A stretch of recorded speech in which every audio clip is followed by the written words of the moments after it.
दोस्तों, आज की कहानी का शीर्षक है शेर और चूहा की मोरल कहानी। तो चलिए कहानी शुरू करते हैं। जंगल का राजा शेर खा पी कर आराम से एक पेड़ की छांव में सो रहा था।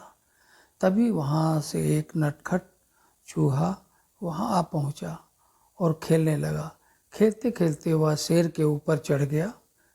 कभी वह शेर की पीठ पर दौड़ता तो वह कभी सिर पर चढ़ जाता, कभी वह उसके कान पर झूलता तो कभी वह पूंछ से खेलता। उसे बड़ा मजा आ रहा था और उसकी उछल कूद बढ़ती जा रही थी।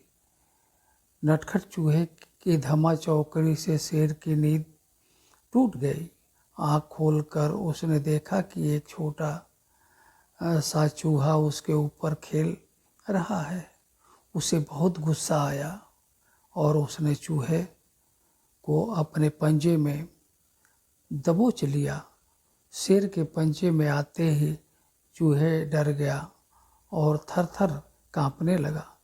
शेर बोला, बदमाश चूहे, तेरी इतनी हिम्मत कि तू जंगल के राजा शेर की नींद में खलल डाले। अब तेरी खैर नहीं, मरने के लिए तैयार हो जा। अब मैं तुझे मार कर खाऊंगा। मौत सामने देख चूहा गिड़गिड़ाने लगा। वनराज, मुझे क्षमा कर दें, मुझसे बहुत बड़ी भूल हो गई है। मुझ जैसे छोटे प्राणी को खाकर आपको क्या मिलेगा? आपका पेट तो भर नहीं सकता। कृपा कर मुझे छोड़ दीजिए। अवसर आने पर मैं आपके काम अवश्य आऊँगा।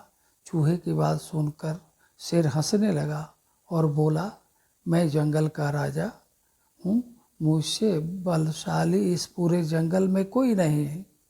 तू छोटा सा चूहा मेरे क्या काम आएगा? लेकिन फिर भी मैं दया करके तुझे प्राणदान देता हूँ। मेरी नज़रों से दूर हो जा और आइंदा कभी मेरी नींद में खलल मत डालना। चूहा धन्यवाद कर कर वहाँ से चला गया। कुछ दिन बीते। एक दिन शेर जंगल में शिकार के लिए घूम रहा था कि वह शिकारी द्वारा बिछाए जाल में फंस गया। उसने बहुत प्रयत्न किया किंतु जाल से बाहर नहीं आ पाया। वह मदद के लिए दहाड़ने लगा। शेर की दहाड़ वहाँ से गुजर रहे एक चूहे के कानों में पड़ी। यह वही चूहा था जिसे शेर ने दया कर प्राणदान दिया था। चूहे की दहाड़ की दिशा में गया तो शेर को जाल में फंसा पाया। उसने फौरन अपने नुकीले दांतों से जाल काट दिया। शेर आज़ाद हो गया। चूहे को धन्यवाद दिया तो चूहे अब बोला, वनराज, आप शायद मुझे भूल गए। मैं वही चूहा हूँ जिसे आपने प्राणदान दिया था। मैंने आपको कहा था कि किसी दिन मैं अवश्य आपके काम आऊँगा। देखिए, आज मैं आपके काम आ ही गया।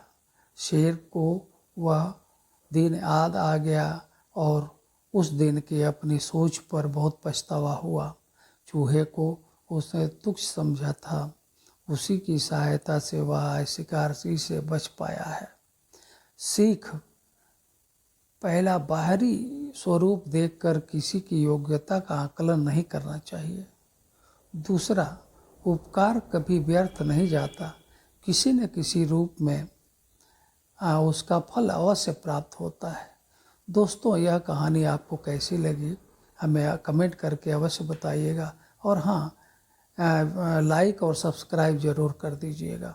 धन्यवाद।